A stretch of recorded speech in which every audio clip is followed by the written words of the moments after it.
Thank you for tuning in to the Randy Rex Show. It's me, Randy, and I am here to deliver.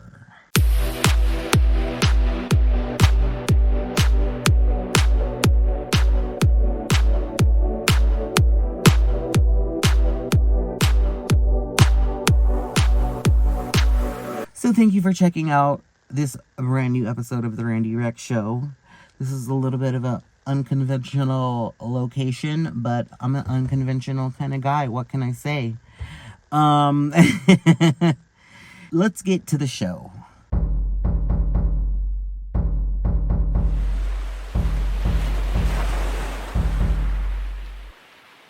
This episode of Survivor was okay. I was sad to see Christian go. Obviously, I love Christian. Really, we get a huge chunk of strategy talk for the first 20 minutes of the episode. And, we see that Christian is realizing that maybe he's made some mistakes and he could be in danger. He realizes this when he's speaking with Joe, Jonathan, and Stephanie. But that doesn't mean that he isn't going to not try. Now, the sad thing is here, part of him trying is he's going to pitch Ozzy to Cirie. And, it's not even something that you can get down on Christian for. He's not the only one that pitches Ozzy to Cirie. Even Cirie talks about how people keep pitching her alliance members. And Cirie goes down the rest of the cast and tells us how good she is. If she doesn't win this season, it's going to be such a disappointment to me. But as she talks about, she has her core alliance with Ozzy and Rizzo. They're her number 1 and 2. And number 3 is Christian. And then number 4 is probably Devins. And 5 is probably Aubrey. But she says 3 doesn't beat 1. 1 beats 3. She's willing to throw Christian under the bus, and she does. She tells Ozzy that he is pitching him, and she also tells Jonathan. We get a bit of Rick, Devins, and Joe coming together and making amends, seemingly making amends when it could have gone sideways. We see that Stephanie is scared and she is ready to cut some throats. She's ready to lie to these people's faces, as she says, put on the baby face and, just pull the wool over their eyes and slice their throat with her baby face. So we'll see. I kind of hypothesized with my cousin that because of the way this episode started with Stephanie, Jonathan, and Joe kind of talking about what just happened in the last tribal and where they stand, that maybe one of them would go. I know that's a stretch. That's a very, very big leap to make. But, it being down to coming up on episode 10 out of 13... this is what we do. I mean, this is what we always do. We talk, we hypothesize, we wonder what is going to happen. We wonder what kind of strategy is going to take place. Well, like I said, Cirie kind of goes through the rest of the cast and talks about where she sits with them. And she's kind of sitting pretty with all of them. We see a little bit of her relationship with Tiffany. I would love to see more of it. I feel like as an older black woman and a younger black woman, the bond is probably something very special, where Cirie probably feels like a maternal instinct towards her. I mean, I'm sure she feels that towards anyone that is younger than her at a certain age, not just because of a skin color, but there's just something special to see that on TV when you see a majority of casts be a majority white people. Nothing against white people. I'm not racist against white people, but the fact of the matter is, historically and statistically speaking, we have seen more white faces on our screens than we have brown, black, Asian, what have you, everything and anything in between. So I'm all for more of that. I want more of that. But they kind of talk about when Emily is trying to throw Ozzy under the bus to Cirie. And they're both kind of like, well, we need to get Emily. Like, Tiffany at least really wants to get Emily out. And there was that scene right after the challenge where Emily is questioning Cerie's rice making. Big mistake. Huge. Um, so yeah, she lives to see another day, but I would be careful if I was Emily. Really, the only other thing we see in this, we see Jeff join them in the challenge. He pretty much places a bet on the table. He's like, if 5 of y'all can beat me in this challenge, I'll do the challenge with y'all. If 5 of y'all can beat me, y'all win a bag of rice. And they negotiated it down to 4 people, and they did it, and they beat Jeff. Right after this, the winner of this challenge had to pick someone to go on a journey. But a lot of people wanted to go, and the winner was Joe. So he told them, you play rock, paper, scissors, keep playing until you get to the final 2, and then whoever wins will go. And it was Christian. So in my mind, I'm like jumping up and down, literally, not just in my mind, in real life. And I'm thinking, what is it going to be? And can it be something that will save him from tonight? Because like I said, based off of the vibes he was getting and what I was seeing, it's like, okay, he's going to go home. Him or Devon's. People were really talking a lot about Devon's idol too. But, it's just like what, oh my God, I can't believe I'm blanking on her name. Rachel did in season 47, I believe, where she had to complete that puzzle by the time all of the weights went off of this raft or this thing in the water, and when the puzzle would go with it, and she won. Unfortunately, Christian could not make it happen. And instead of this is called the one in the urn twist. It was Jimmy Fallon's idea, where had he won, he would be able to cast a vote for someone then and there, and it would already be in the urn at Tribal. But now that he lost, he has to take this note and go back to camp and read it in front of the tribe, which he does, of course. And the note says that he has to cast a vote for himself. So Christian is the first person in Survivor history to cast a vote against themselves. He is voted out, and we are now down to the final 10. We have 5 old school players and 5 new school players. Furthermore, we also have 5 women still in the game and 5 men still in the game. So we're split right down the middle. It can go a lot of different ways. Right now, my number 1 pick to win out of all of these would be Cirie, followed by Devon's. Coming in at number 3, I would have to say Aubrey. I love Aubrey, and I would love to see her take it home. Number 4 would be Tiffany. And then from there, it kind of gets a little dicey. Maybe number 5 would be Emily. Number 6 would be Ozzy. And then really, there's only 4 more people in the game. Stephanie, Joe, Jonathan. I really don't want them to win. Who's the other person? I can't even think of the other person right now. But yeah, so that's what it is. That's where we are. Rizzo. I don't necessarily want Rizzo to win either, so sorry.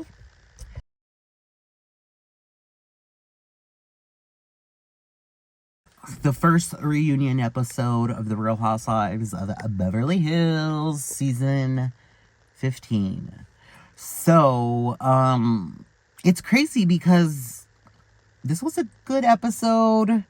It started off with all of that boring Rachel stuff. From there, we went into Erica, and they talked about, still stuff dealing with her stuff with, like, Tom Girardi, her ex-husband, and even getting into her DV storyline and how, what she went through with that, and even just her new guy now who's good to her. And then we got into some Dorit stuff. So it got real messy real quick with her and Kyle. And I have to say, this reunion is really just like changing my perspective on a lot of things with this series. I don't think that it needs that big of a cast shakeup anymore. I still think it does need a couple of huge personalities. It still needs like a couple of different huge personalities. I mean, they could still use to lose Rachel. They could still, use to like downgrade Sutton or get rid of Sutton. But everyone else can stay. But yeah, so getting back into the reunion, they talked a little bit about Dorit meeting up with Mauricio, and it came up that Mauricio is an enabler to PK for drinking with him. And, some stuff came up like that about how, just like the telephone game, and Dorit is saying Kyle's reporting back to Mauricio, who's relaying that information to PK, who was then using that to mess with Dorit. It's just a lot of like that kind of bullshit, and it is interesting to see them go at it. They seem to have a real hate for each other now at this point. What they're fighting over, I could not care less about. Like, even Kyle, and like I think of course Erica too is definitely there, where they're kind of over it. Like, Kyle at one point is like, I never want to talk about this again. Because I'm pretty sure it was just about like the Dorit PK marriage stuff. Like, I'm really over that storyline already. I'm not over Dorit. I love Dorit. I mean, everyone talks about how now activated Dorit is, and of course, who isn't gonna love that? And she always delivers. She's good. She's great, but at the same time, it's just so repetitive, and it does become boring itself. We, of course, get a little bit of Amanda, and it really kind of shows her and Bose more so going at it. But Erica was kind of sticking her nose in there, and she was really just like harping on it. And at one point she said herself, I probably just need to stop talking. It's like, yeah, girl, like, why are y'all all, it's not even just Erica, but like, god damn, it's like they were sitting there going like this, getting her by the back of the head or the neck, and like she's a dog, and being like, no, whatever you're doing, no, stop it, don't do it like that, do it like this. We know what you're supposed to be doing and how you're supposed to be doing. It's just like, oh my god, get off of this woman's case.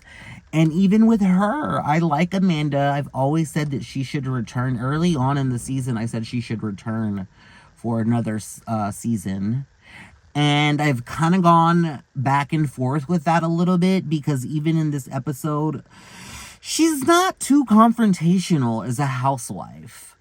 But I will still take another season of her. I say she still gets another pass. I think we get rid of Housewives too quickly, and we should kind of just like really feel them out more so to really put a pin on, what they're giving us. So there's that. Ladies of London was a really good episode this week. So we got the aftermath, or we picked up after whenever Margot was trying to confront Mark at the Longleat castle, and when they're trying to have their tea. And basically Mark is like, fuck this, I'm not doing this, I'm leaving. That's where we pick up.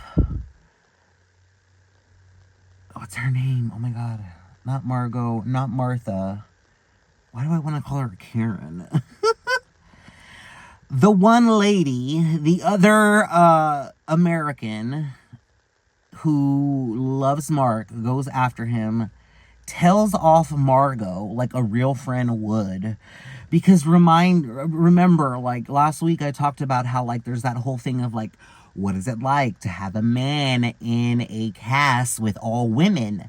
Whenever it is this kind of show, and it kind of focuses on the drama and the fighting, it's not a good look to see a man yelling at a woman. And that's why everyone has kind of been commending Mark for his way of evading looking like an ass. So a couple of the other women I think it's actually Margot goes and follows him, tries to have a conversation with him, and she is such a huge bitch. Like, she's like, well, why are you talking about me? He's like, I'm not really talking about you. She's like, well, what about my dress? He's like, well, I understand it's this kind of dress, but it's still see-through. She's like, aha, so you do have something to say about me. And he's like, well, darling, who wouldn't have anything to say about you? You're fabulous. And she freaks out. She's like, you're disgusting. You're such a freak. You're a weirdo, whatever, whatever. Then he really leaves, even though he can't immediately leave because he can't find his way out of that maze. So basically, like, they go back to the table. They tell them what happened. Margot is still complaining, but they call it a day, and they part ways. I think, is this where they see the giraffes? At some point, they see giraffes. But really, like, the main thing of the show is they're on their way to, like, some cheddar factory that belongs to Longley but isn't there at the property. And, Lottie is there with, Missy and Margot. And Margot's just going off about how fucked up Mark is. And Lottie's like, you shouldn't have called him a freak. She's like, he is a freak, and I stand by that. And they're like, no, well, we don't stand by you. And all of your friends, all of those other girls there, were saying what Mark is saying before he said it. Like, what you're, basically, they're saying is, like, what you're holding him accountable for, other people said it before him. And it's like, almost like you're just, like, picking on him. And she's like, she, like, is really emotional about this, and she was like, I need a minute. And she's almost like, I can't remember if she cries in the car with them there or almost cries, but they kind of just leave her be. I can't remember, do they get to where they need to go, or do they stop to use the restroom? I think they might stop to use the restroom somewhere. And Margot just, like, breaks down, and she starts crying, and it's like she's having a panic attack. They go to the cheddar factory where everyone else is. She's still breaking down. Like, she's walking in. She can't make it in without, like, stopping and sobbing. So basically, the producers step in, and they're like, maybe you should go back to Longley and take some time for yourself. So that's what she does. And the other ladies enjoy their time there at the factory. It's like kind of drama free, even though they're talking about Margot a little bit, but more, it's drama free more or less. And when they get back to Longley, they see that Margot is gone. That bitch is gone. And we end the episode with Malia. Is it Malia or Michaela? I think her name is Michaela. We end it with Michaela finally meeting. I guess she's the first person to have met up with Margot after this trip. It's a week later. And I think at a certain point, they're like, okay, yeah, Margot. And Margot's like, yeah, me, Margot.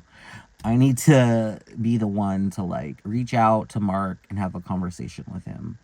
And so we see that happens next week, and it doesn't look like it goes well. But I'm very excited to see it. At the beginning of Daredevil, we see Wilson Fisk mourning the death of his wife, Vanessa. The doctor comes in to console him, but little does he know there's no consoling Wilson Fisk. And his words come off the wrong way.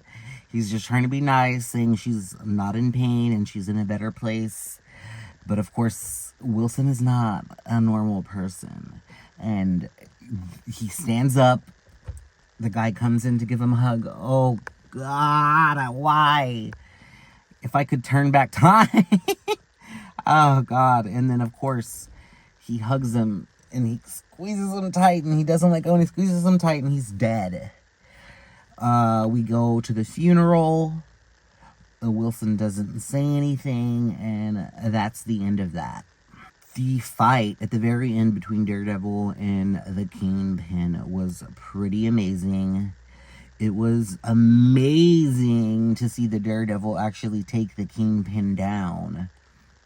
I loved seeing him defeated. I loved seeing Wilson Fisk defeated. So in the beginning of the episode, we see that people are coming to pay respect to Vanessa's passing. Protesters come and kind of push the people that are giving their condolences and mourning Vanessa out of the way. They're like, don't cry for her. She's an evil woman, just like her husband is an evil man. And they start to protest. And throughout the episode, you see these protests turn into riots. It grows bigger and bigger. Inevitably, at a point, the task force gets the word to intervene. Now, throughout the whole episode, the main task force guy is giving the younger guy a hard time because he is thinking he's the one that gave away his pass, his access pass, and that's how Daredevil got into their facility in the beginning of the season. And so he goes up to him after he gets this call, and he's like, I know what you did, and he shoots him. And then everyone freaks out, and he says that like the protesters, the rioters are the ones killing people now. It's this whole thing where now they're attacking the rioters. Karen Page is there with the new white tiger, and Javi, who gets hit in the head and knocked down while Karen is tending to him. That same asshole guy comes up. So he's like, oh my God, Karen Walker. Because she had a wig on, but somebody in the riot knocked her down, knocked the wig off. She looks like herself. And they see her, and the episode ends with her putting her hands up and them like catching her, basically. This is the episode where Jessica Jones comes back. We get her pretty much right off of the bat in the beginning of the episode. The task force is infiltrating her home with her daughter. We see her daughter, and we see Jessica do what she does best, kick some ass. And of course, she saves her daughter. We see her meet up with Daredevil later in the episode and tells him how they came to her home where her daughter was, and she's pissed off.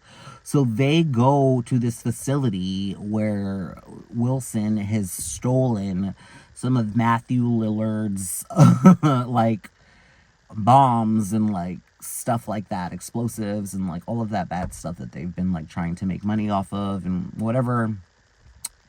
So they go in there and they wreck shit up. Before they do that though, Jessica tells Matt that her powers come and go. They've been doing that since she had her daughter.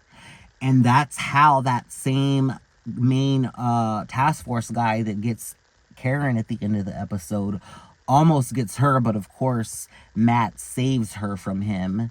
And so that was another moment where this guy is like just being his most smug self and almost like getting one on the good guys. So I'm waiting for the episode where they finally give him what he deserves.